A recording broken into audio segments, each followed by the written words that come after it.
just getting set up. Give me a couple minutes, couple seconds. Hello, hello. Hey, hello, how are you?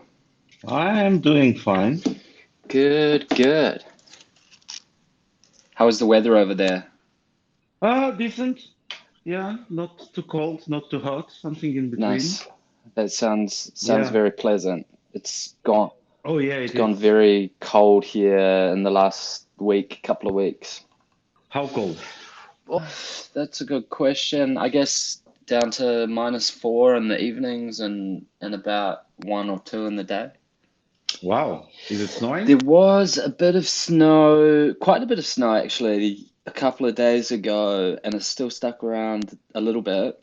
It was nice. Hmm, I Very see. hollow.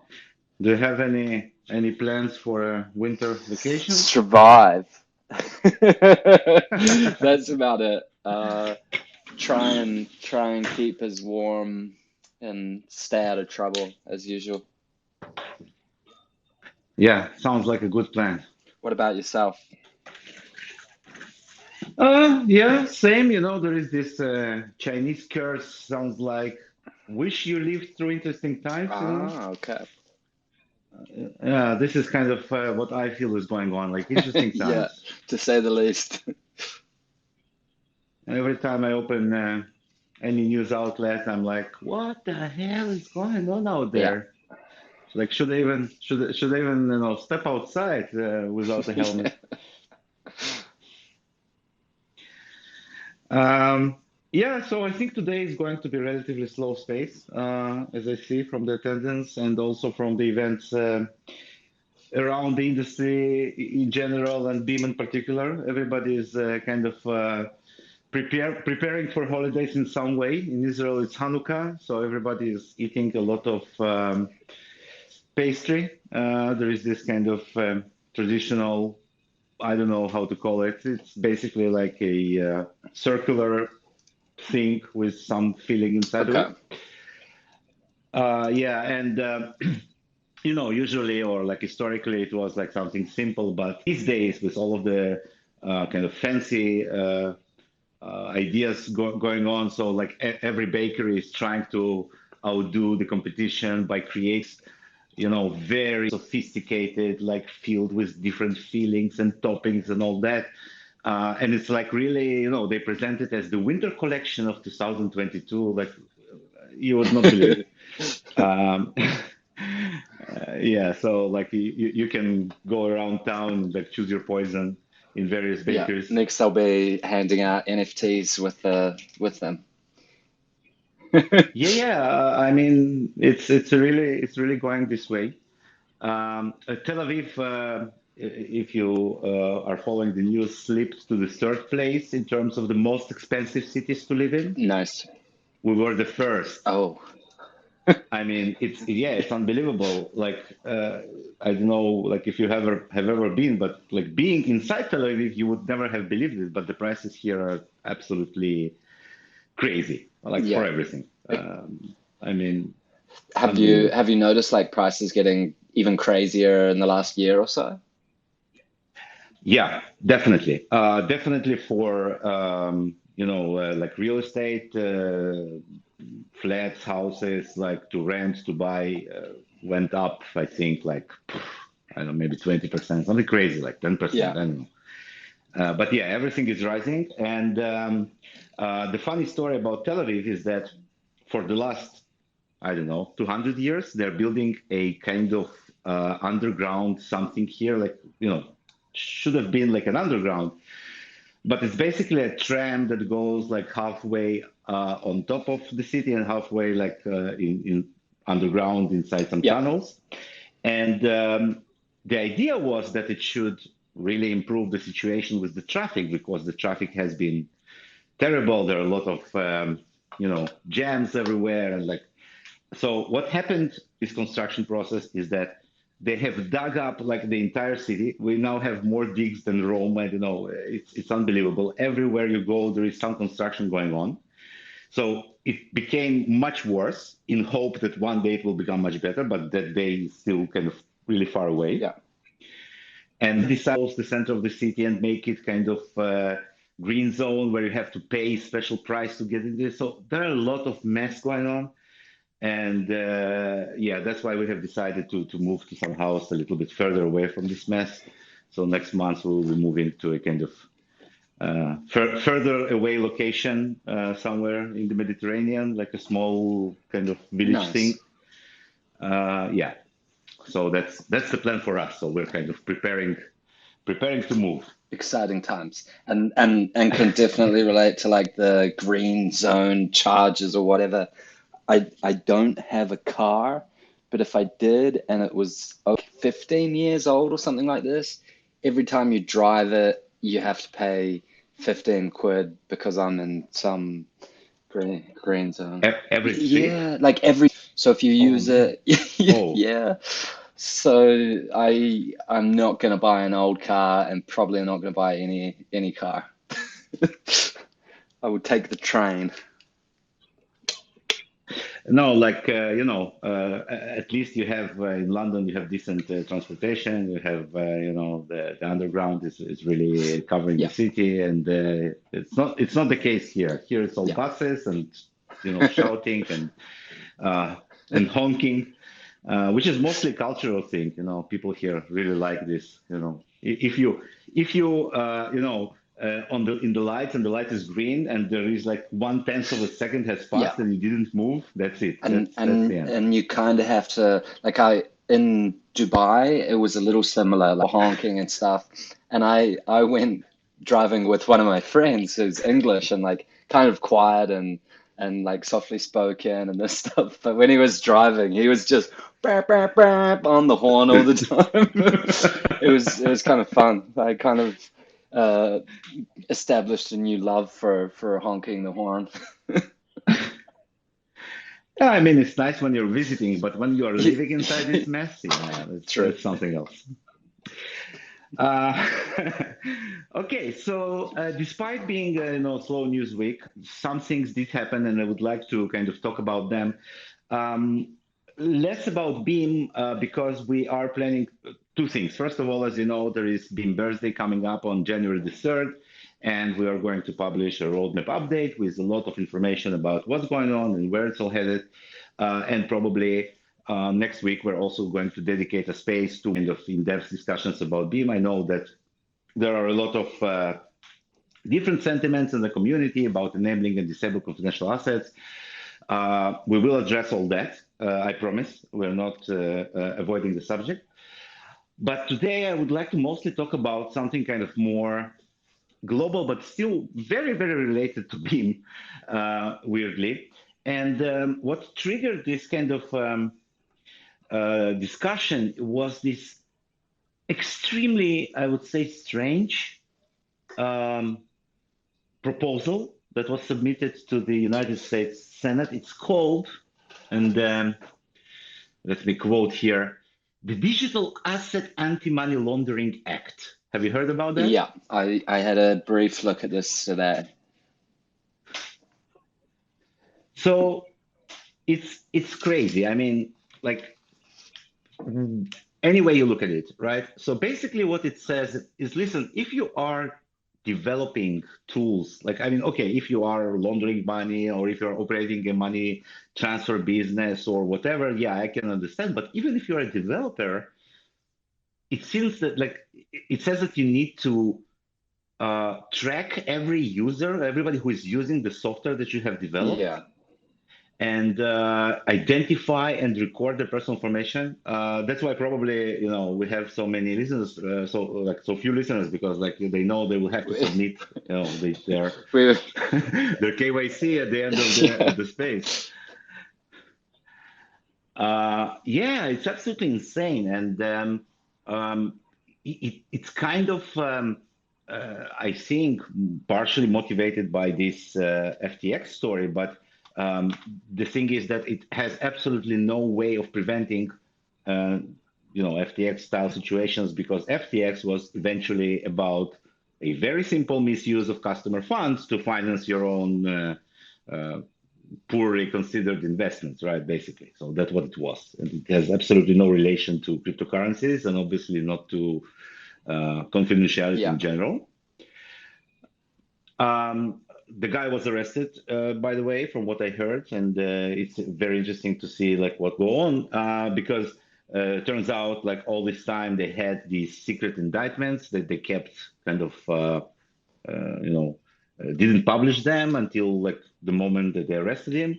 But actually, three different departments, the SEC, Department of Justice, and FinCEN or whatever, like are all presenting various charges about fraud and all that.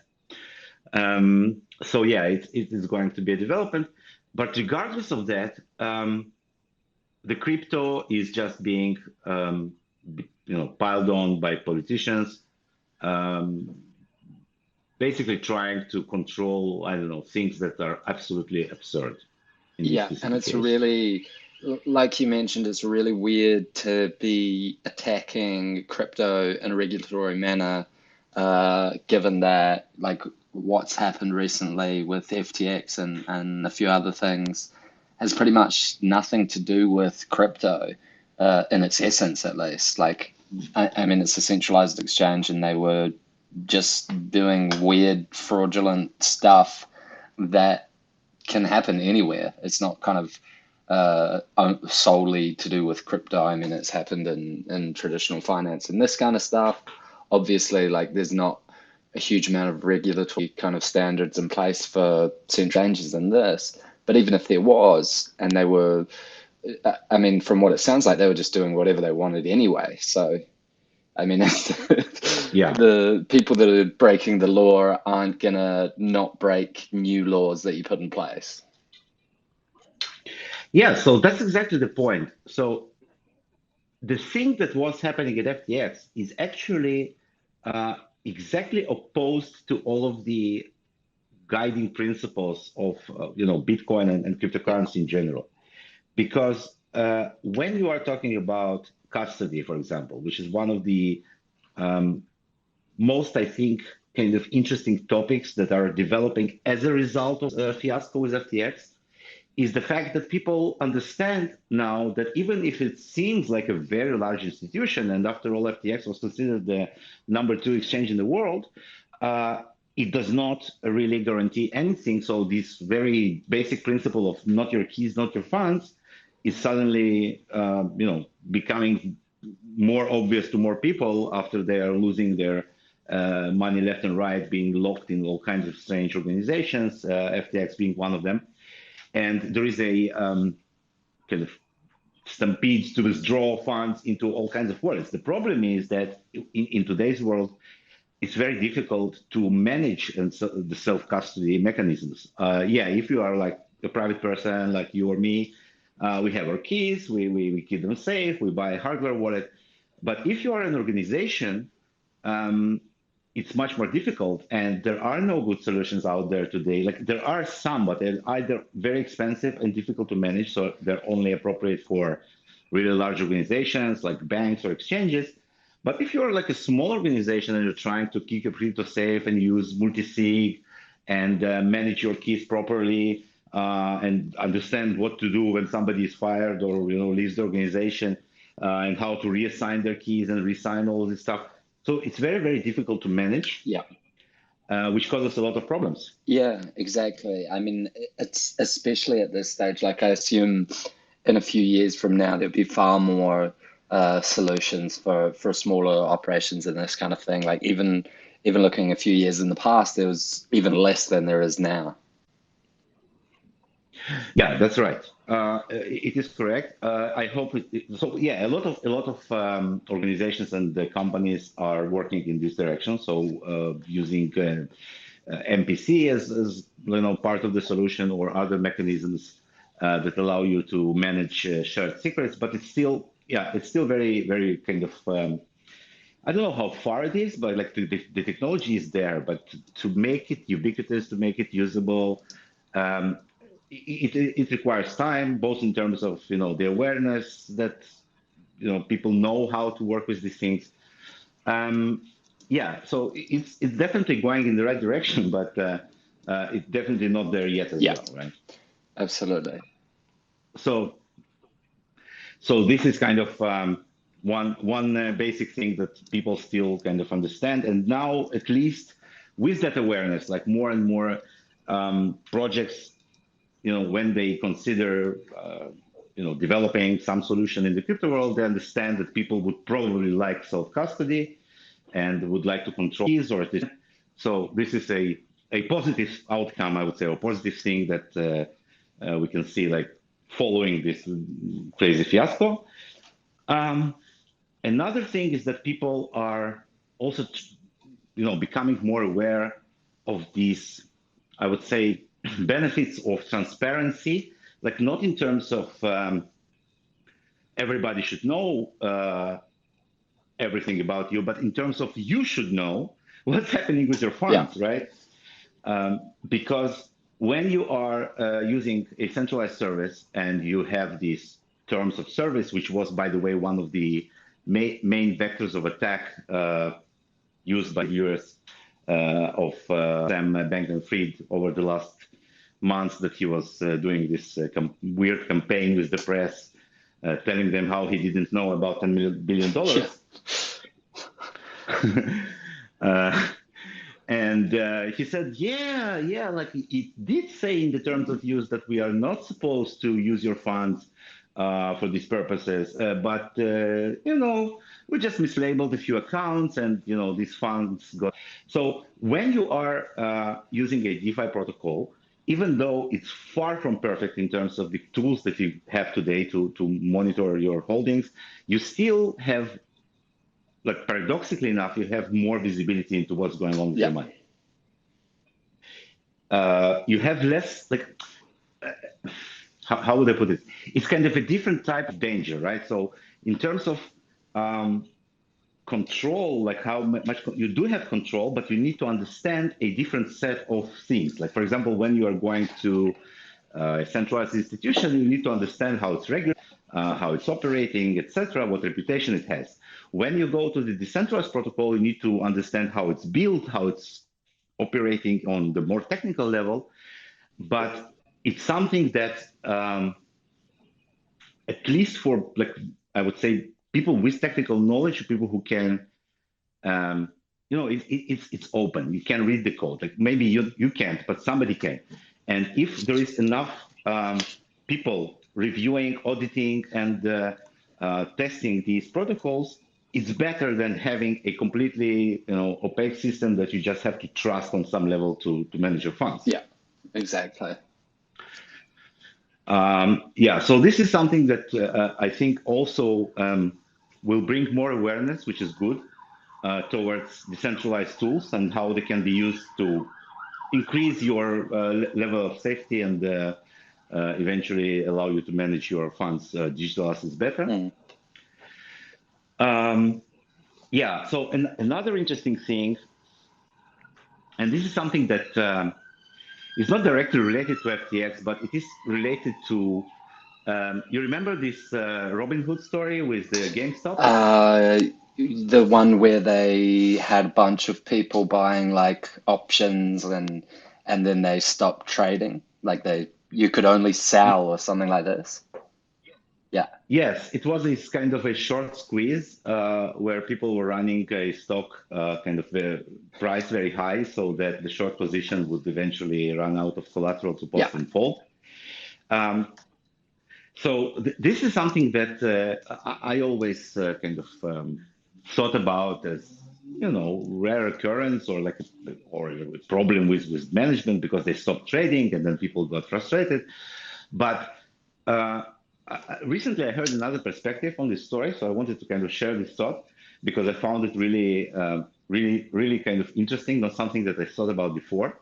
Like, the fact that they could not provide this collateral fast enough is actually also a settlement speed problem, right? So you have, when you want to move money today for any purpose, and whoever is using Swift or whatever to pay people from abroad or receive payments from abroad, knows that it takes a lot of time.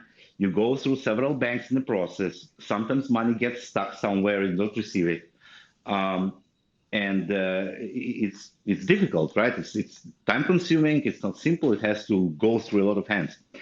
And this is also something that crypto actually solves, like in terms of speed of settlement. Yeah.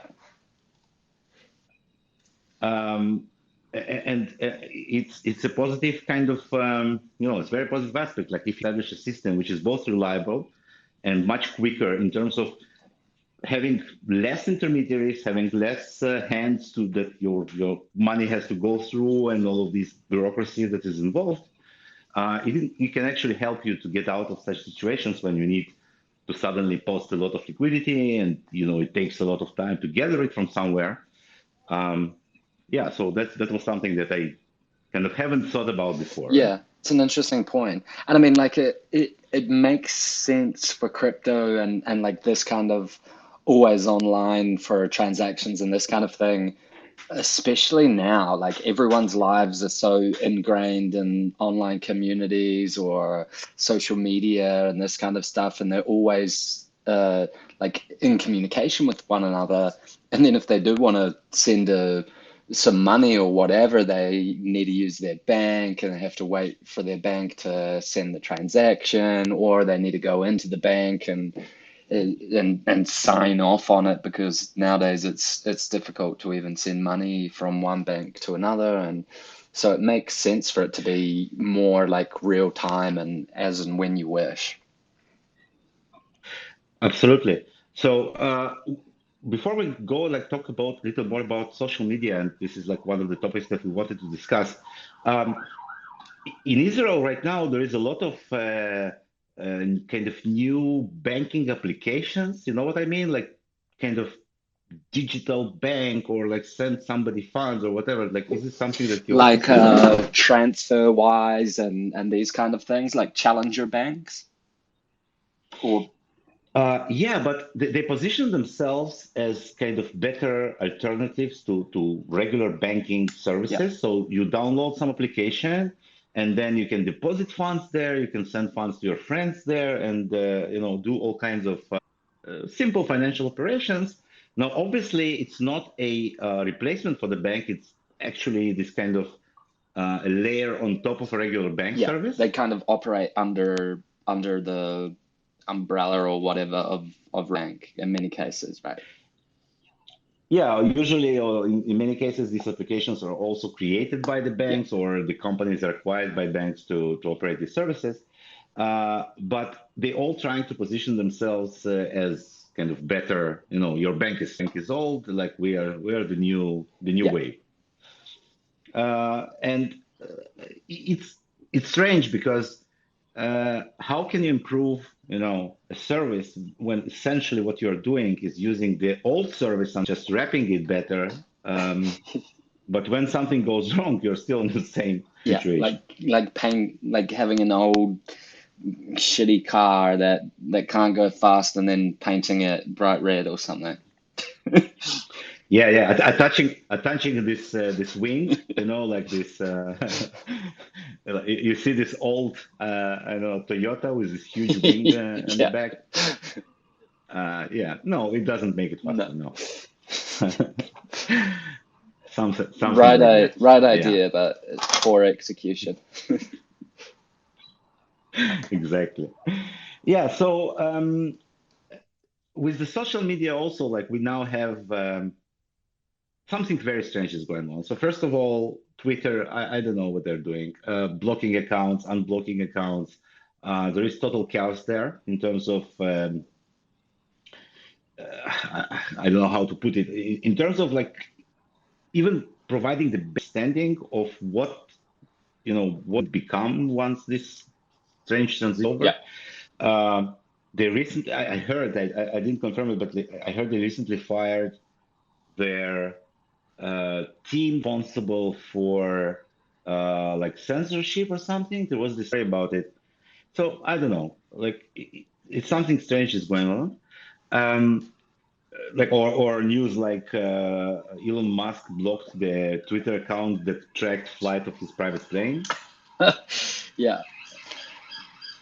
I didn't hear that, but I'm definitely not surprised and uh, Yeah, I mean, yeah, it's very weird. So the problem is that even though there is this I don't know if consensus, but there is a lot of talk about decentralized social media. Yeah, In reality, from like what I saw, there are still no like good alternatives. Have you used any of these, like I don't know, Mastodon or other kinds of social media, which is supposedly I'm decentralized? very bad at using social media in general. Although I have tried out one and I can't remember what it was. I vaguely remember what it was. It's called Lens Protocol or something like that. And I think it may have been from the guys that created Aave, possibly. Yeah, Yeah. yeah. It's one of the more popular This is the ones. only one I've played around for about 10, 20 minutes, and that was about it. But I did notice something really strange. It was either someone followed me or I followed someone, and each of these like follows was an NFT, which I thought was really weird. Oh man, Yeah, it is yeah, it weird. was really strange. I thought, oh, Would you like to buy an NFT of me following a friend of yeah, mine? it was really strange. It's yeah. No, I think I did try to use Mastodon. Lens protocol, I think it was when I tried it, I was in the phase of like invite only, and I was supposed to have something or be accepted somewhere, and then I said, screw that, and moved on. So the problem with this type of decentralization, and this is something that actually surprised me when I heard it, and um, in Mastodon, Mastodon is basically a decentralized Twitter attempt, and anyone can run their own server. So Okay, you have to choose a server to connect to. So there is some kind of more central servers that are more known, and if you want to, you can just establish your own one and have your own little Twitter just for yourself and some of your friends. yeah, And the strange thing that I heard, people there are getting blocked much quicker and for lesser, I would say, offenses, if you think about it. So, any small thing can get you blocked, and that's it. Like like at least in Twitter, the old Twitter, you had initially some policies that were defining the behavior that would get you blocked yeah, or suspended. But here, since it's more about these kind of rules for each community and the whim of the moderators of that community. Uh, People just get blocked for everything. yeah. It's a very slippery slope, this whole like censoring and blocking people and this kind of stuff. And as soon as you start it kind of seems to snowball and get worse and stupider by the block. Yeah, that's absolutely what's happening because the whole idea of freedom of speech is that it's absolute in terms that it's not like we're going to vote about each and everything you say to determine whether it can be said or not. On the opposite, you have the right to say whatever you want, Yeah, and nobody can stop you because if we're going to vote for everything, so obviously most of the time you will be in some minority and then you will be voted out, right, for everything, yeah, and it will be true for everyone, so there will be no free speech. And that's exactly the point, that decentralization in this format does not necessarily lead to free speech. no, It's basically just shifting I don't know, the decision making into a different set of hands with even less guidance yeah, or understanding of like what's even acceptable. And it's true for many communities, like that we see like smaller communities that are trying to uh, enforce some policies. So unless it's like really well defined, you get bullying, you get exclusion on all the bad things that you actually wanted to avoid with decentralization. yeah, Um, so what I'm trying to say here is that like when we talk about improving the situation with the media, and by the way, there was this huge story about. Well, I have to find it about how the government actually interferes with both Facebook and Twitter and all the main social platforms? Yeah, I saw, I didn't read much of it at all, but I saw something about like the Twitter files, and of course remember like the Cambridge Analytica scandal that didn't get much back in the day. I forget what it was even about, but it was about like censoring and kind of directing people's attention and these kind of things for whatever uh, nefarious kind of plans whoever has. Yeah. No, I what I saw was more recent. It was a video from Coin Bureau, Okay. I think. Yeah. Yeah. And they talked about, let me find it 1 second. It was really, I think, a couple of weeks ago. Let's see. Here is the channel. I'll find it in a second. So it was kind of in-depth review. Um,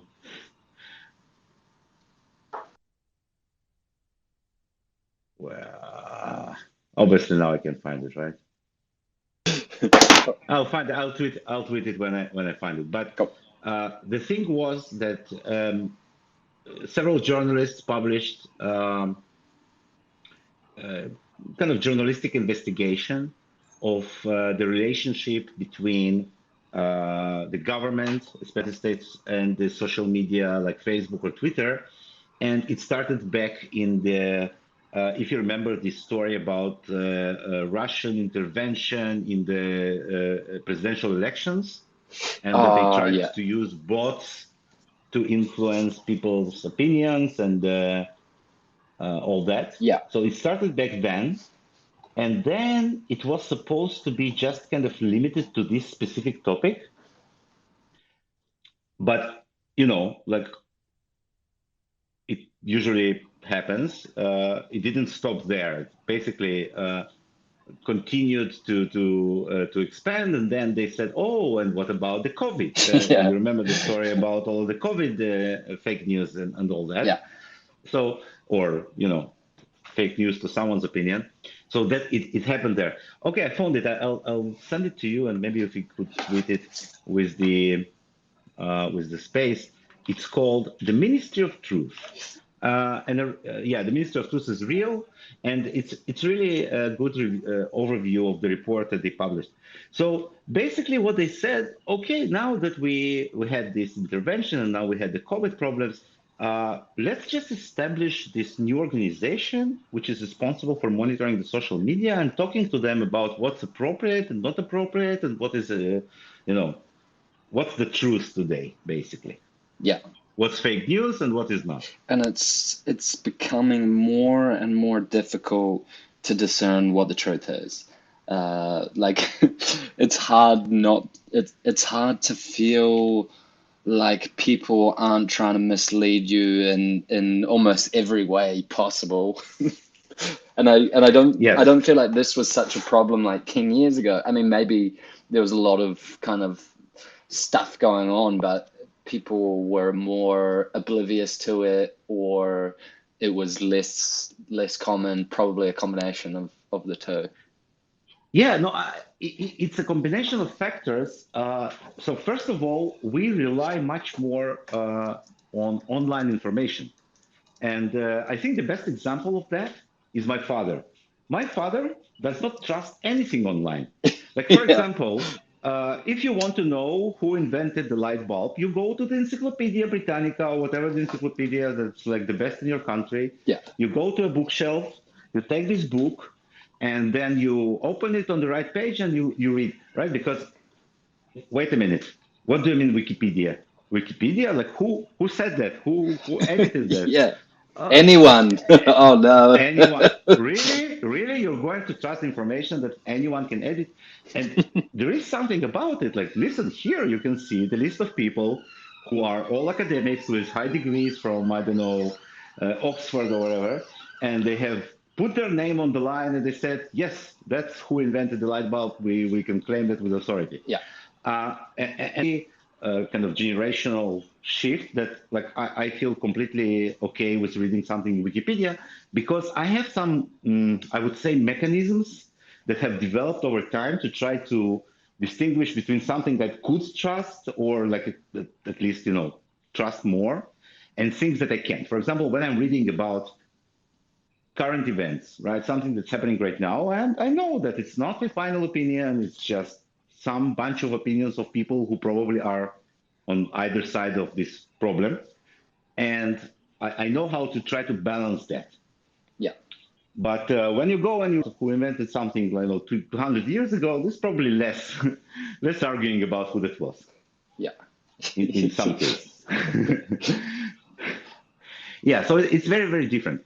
Now, today, when you have basically a stream, like endless stream of information that you get like from the morning till the evening, or whenever you are online, it's in some cases it's much more difficult to understand like who is the person behind this opinion even, right? Yeah. And this is where we have the problem of bots. By the way, I thought about something earlier today. Like everybody complains about bots in Twitter, right? Yeah. I mean, all of these bots, they use API. So Twitter knows who the bot is, right? If you are tweeting from the interface directly, Mm. you're probably a person, I would say. Yeah. Okay. So like that makes sense. Yeah. So they would be able to. Why don't you just put some kind of a dot, that says this tweet comes from an API? At least I would know that probably or maybe it's a bot. Yeah, exactly. No, yeah, it's really interesting. But in general, by the way, today I read an absolutely fascinating story. This new AI chat application? It's Ah, called Chat GPT or something like that. I do. I've played around with it a little bit. Obviously, like saw everyone talking about, oh my God, AI is incredible.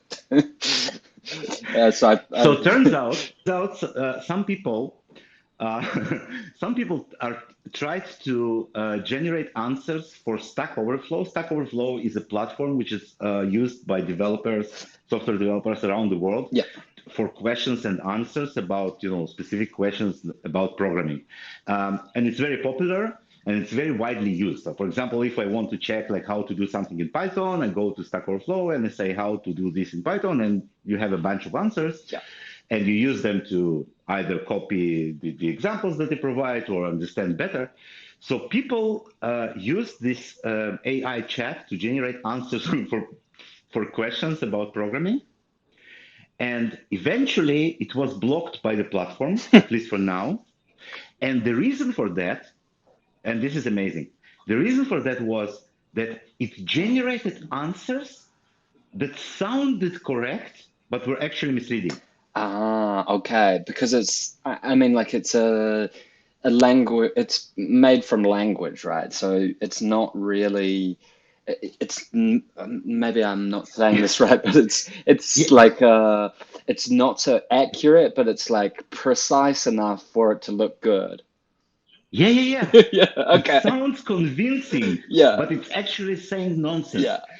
And I thought to myself, oh my God, we created a virtual demagogue. Yeah.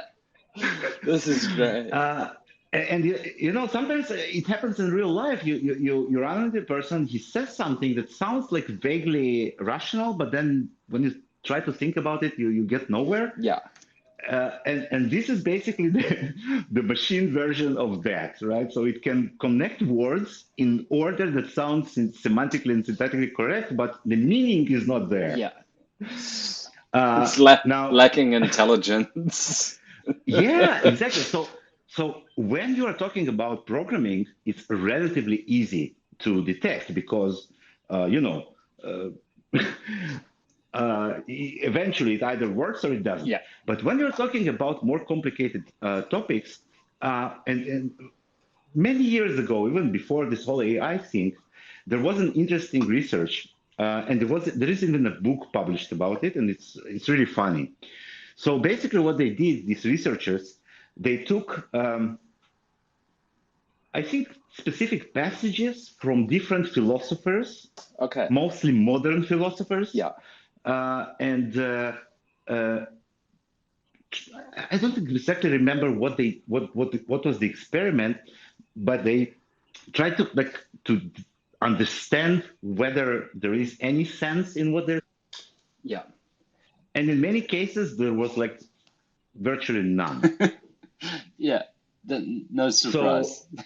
yeah, so now when like it still requires some effort from a person to sit down and write this nonsense, but if you can generate it automatically and you're talking about topics which are politics, economics or things that you can actually really complicated to explain and describe, and you're using a machine to do it, that makes like it's virtually impossible to even understand like where to start untangling that. Yeah. And this like later gained popularity, the chat GPT. Is this by the guy, is this from the guy that did that like scan your eyeballs world coin thing? Is it the same dude? Hmm? Do you remember? I have no idea. No. I think it's the same guy. Do you remember the like world coin? No. There was WorldCoin, and to get the coins, you had to scan your eyeballs, like the retina, and they had this big, like, robot circle looking thing, and you had to kind of face up against and scan your eyeballs. And actually, like, one of the funny things that happened then was that some programmer, like, spun up a bunch of eyes created from, like, using AI to generate the images, and he was just making a My bunch of God. fake eyes and getting all this world coin or something like that. But I think it's the same dude. Oh, wow. Yeah, well, as we know, if it can be gamed, it will be gamed, right? Yeah, for sure. Yeah, so going back to kind of the big where we started. So yeah, not only you have a problem with figuring out who decides what the truth is, and figuring out who wrote this statement, whether it was a person with a real opinion or a machine that just generated a bunch of, sentences that sound vaguely, logical, without any meaning or intention. And on top of that, you have unlimited capability for, spreading that. It's really a good question. And uh, yeah, so for example, like there is an opinion that if we take this really this to create a decentralized social network with privacy, without censorship, this is also a problem because if you don't have any censorship, this means that no organization will be able to support it, right? So you will not be able to invest in it because there are always some rules in some country where this organization resides, which will still, require some sort of regulation. Yeah, And it means that either you create it as a complete kind of, I don't know, crowdfunding pirate style, thing, without any support from any investors or any institutional, players, which is difficult because after all, it all requires a lot of resources. It requires servers, it requires storage for all the memes and images that people upload there, yeah, and it all costs money. So that's kind of the dilemma right now, right? So we don't have a clear understanding of how to censor it, if we need to censor it. And if we don't censor it at all, then what will happen? It will all be full with porn and whatever. yeah. That's That's basically the problem.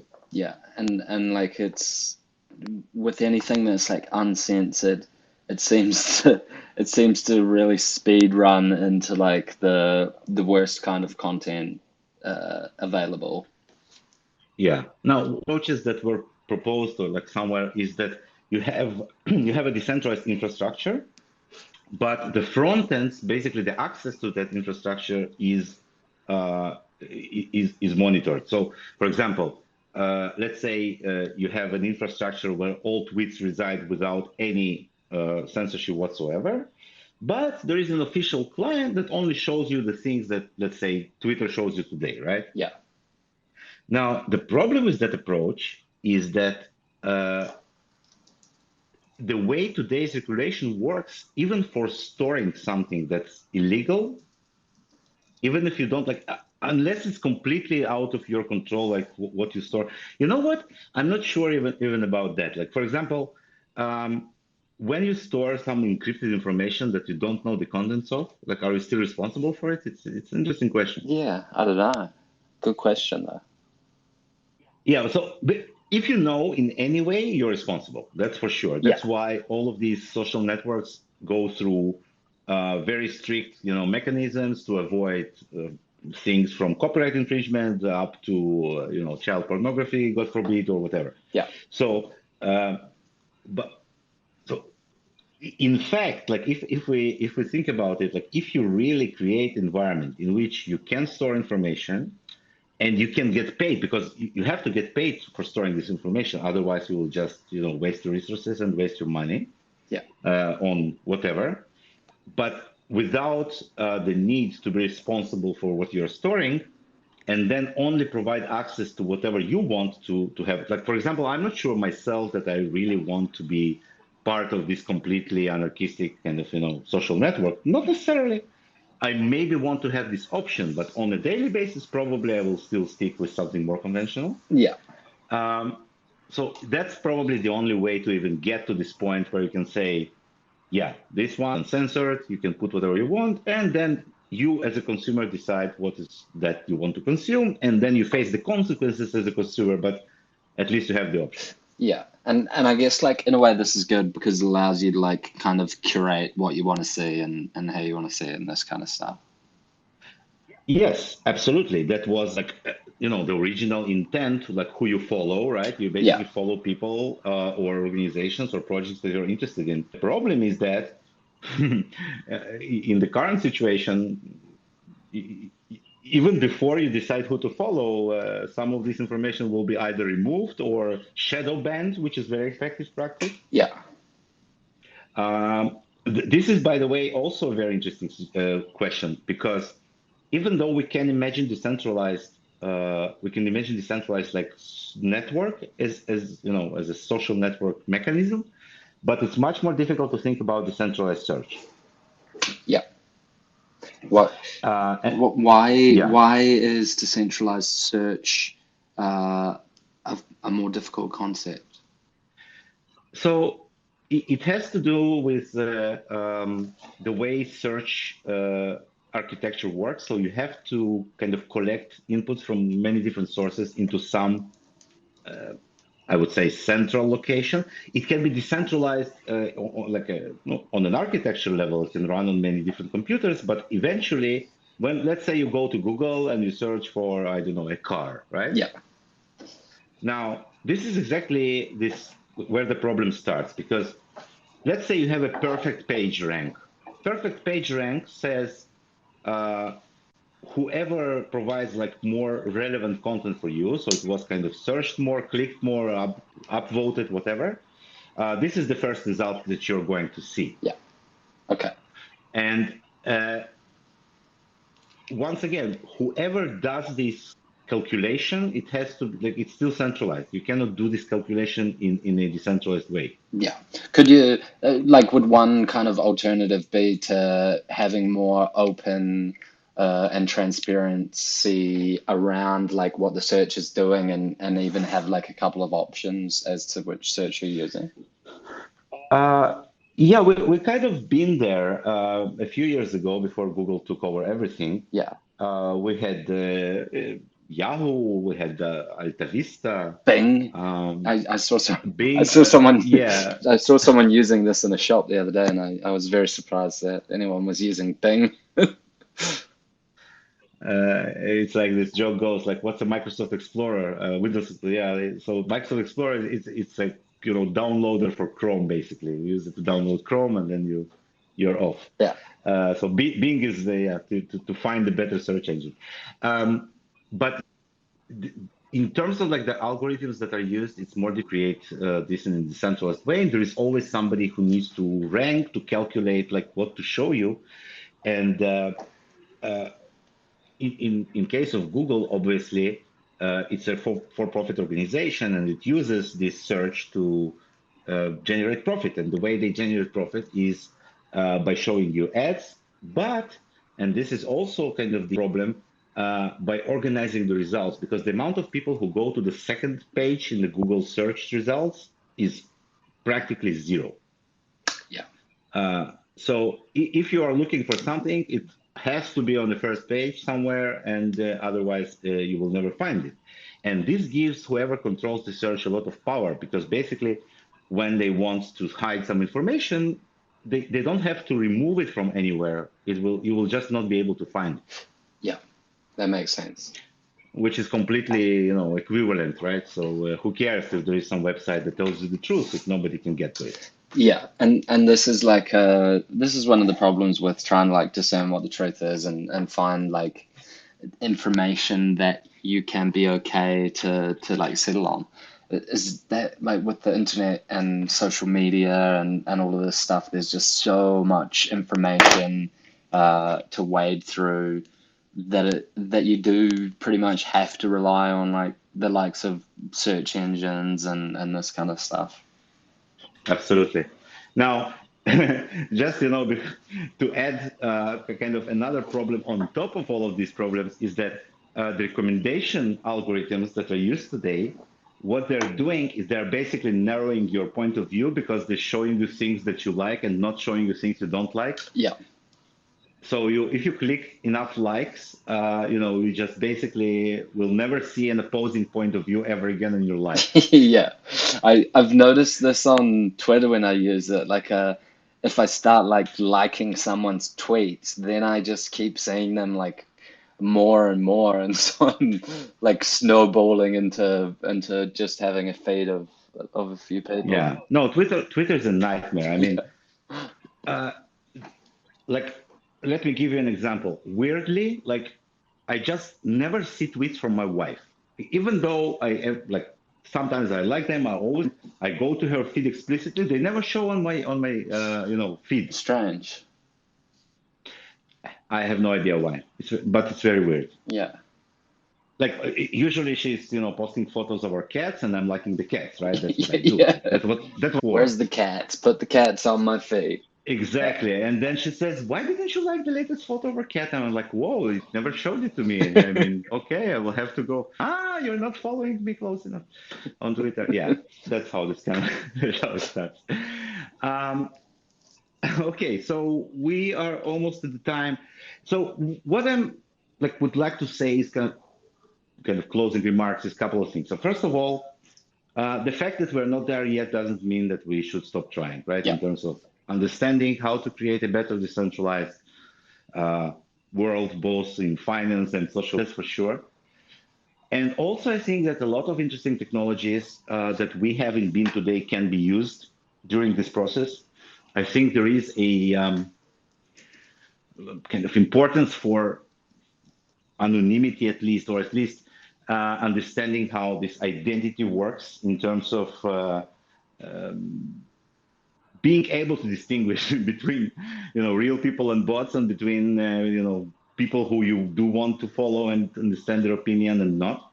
um, I'm not sure we're going to like explicitly try to do something about it right now, but I definitely see interesting mechanisms that can be integrated into existing systems, even maybe lens protocol at some point, just to provide this kind of better privacy for people who use social media today. Yeah. Yeah, something to think about in general. Um, and who run into interesting stories about these topics, please send them to us or Telegram. And we're always looking for new things to read and to research. Absolutely. And I have been not looking at Telegram, but I see there's a few questions in the Telegram chat. Is it okay? Great. We have a few minutes to go through Absolutely. them, right? Uh, Good. a few things people were wanting some clarification on. I'm just going to go through them. There's about five or so. First one, what is the hold up with removing the check marks? Weeks Yeah. ago, we reached agreement potentially in January. Yes, we Blah, did. blah, Okay. So the check marks were removed.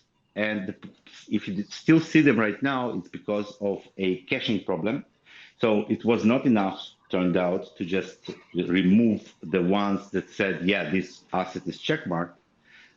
We also needed to actually say no, this asset is no longer checkmarked explicitly, Okay, which we did, and it's supposed to next few days. If not, we will continue to research that. Checkmarks are gone. cool. No discussion there. We absolutely accept the point of view of whoever asked that question, and I know who it is. Yeah, I, I, Totally. I almost said this the other day because there was a little bit of commotion, like when the new wallet came out, and this was the case, and I almost said this is maybe like a caching issue, and then I stopped myself because I realized I don't even know what that means. Okay, so number two, why and how was the decision made on which assets to enable by default and which to have to opt in, and what prerequisites were used to choose said tokens? They will below to Yeah. yeah. Okay. So we will talk about it in depth next week for sure, because I promise. Uh, Once again, there was no decision. It's using the same kind of mechanism as before, and it's not like it's a bug as well. We need to release a new version, and we will fix that.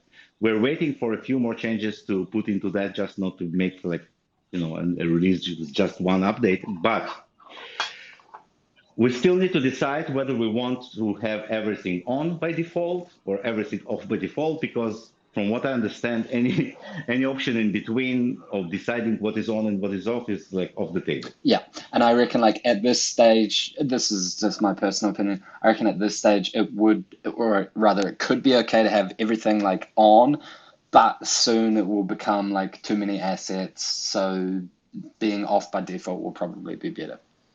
That's my thinking. It's a good question. I'll tell you what the problem is.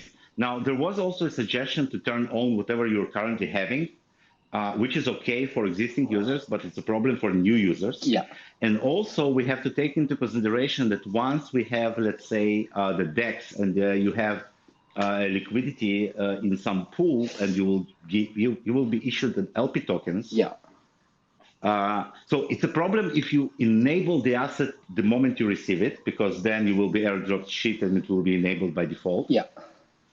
So yeah, this specific like case of what should be the default for initial kind of setup for a new user, it's still open question. I would love to discuss it both in Beam community and in Prism. By the way, we can also do a text AMA. I think it's a good format, because my current problem is that like I do not follow the discussions closely, and then somebody like pings me every once in a while, which is great, but I have to get into there, like understand the context. Yeah. Maybe it would be a good idea to have a time where everybody is like free at their machines in the evening, Yeah, and sit down and have an AMA. I'm all for that. like a weekly office hour or something like this. And Not necessarily weekly, but yeah, true. let's at least close this problem, because there was a lot of discussions around it, and all of these discussions are absolutely valid, and Yeah, should be considered and discussed, and we need to agree of what we want to do there. absolutely. The third question, I think, is kind of like a moot point, given that like it's not how it's meant to be, and it's going to be fixed soon. But I read it anyway. Do you agree with already being opted into further reinforces the false perceived validity of the place, placing more risk on users? Yeah, Yeah. we discussed that. I don't agree. We should not provide false validity for everything. Yeah, and I'm like I've mentioned this many times. I think it will like it will only get worse, and so I'm excited to get rid of check marks. Number three, why was the new feature? I don't know what the new feature is talking about here. Why was the new feature given higher priority than the agreed community, endangering check marks being removed? I mean, it's just the same point, and I think that it should be cleared up now anyway. Yeah. 1 second. I just want to expand on that Yeah, for a second. Uh, so, as you know, there are like different people working on Beam at the same time on different areas. So every once in a while, it can happen that somebody is working on something which is not check marks. yeah, Yeah. So it's fine. We're working on something new. It doesn't mean that we are abandoning or in any way reprioritizing the existing work. yeah, exactly. Um, Give me 1 second. I bet. Oh, this is an interesting question, but maybe it should be extrapolated out and given some more time, maybe in the next space as well. Should we ask Beam team to communicate on how they're planning to use the remaining time of the dev tax, and how, or sorry, also what will be their revenue generating business model afterwards? And I think that probably needs more time than what we have now. Yeah, I would like to know the answer for that as well. Yeah, and If anybody knows a revenue generating model for all yeah, that, I'm, I'll be the first in line. I'm looking for multiple revenue generating activities myself. One of the things, I don't think it's here, but I did see it somewhere, and I think it was also from DB, and they said like how to get more community kind of developers involved and partaking in this, and I just wanted to say that like this is one of the big reasons uh, that we have set up like the bounty program and doing the Beam feature requests and this kind of thing, and this will also be open up to like wider developers than the core devs and this kind of stuff. Yeah, so one of the things that are definitely moving way too slowly is our kind of efforts to create a welcoming environment for new developers who join, like, and can get started working on Beam. Documentation is something that's still work in progress, but moving slowly. Another thing that we're doing, and by the way, like kind of one of the reasons why we do delay release of some applications is we're trying to get to a more organized infrastructure in terms of the front end. Basically, the web part of the application that you see in your wallet, right? The UI. We have started with developing a few applications. It was done by different developers in kind of different ways. So I would like, before we release, obviously the scam app and the DEX front end, to get to a more unified infrastructure there. We're working on that. I will hope it will occur sometime in the next couple of weeks. And this will allow you to, like, if you want to develop a new application, to easier understand the structure, copy paste more examples and use them coherently instead of just trying to understand, trying to kind of uh, understand two completely different styles of implementation, like for several applications. Yeah. Yeah, makes sense. And this like, although it slows things down a little bit in the short term, massively beneficial and will like speed in the medium and long term. Yeah, that's what we're hoping. Yeah. We have one last question from Joe S, and I think it's a great one to wrap up on. And the question is, do you think that decentralized exchanges will eventually replace centralized ones? Uh, they will definitely be very large part of the market.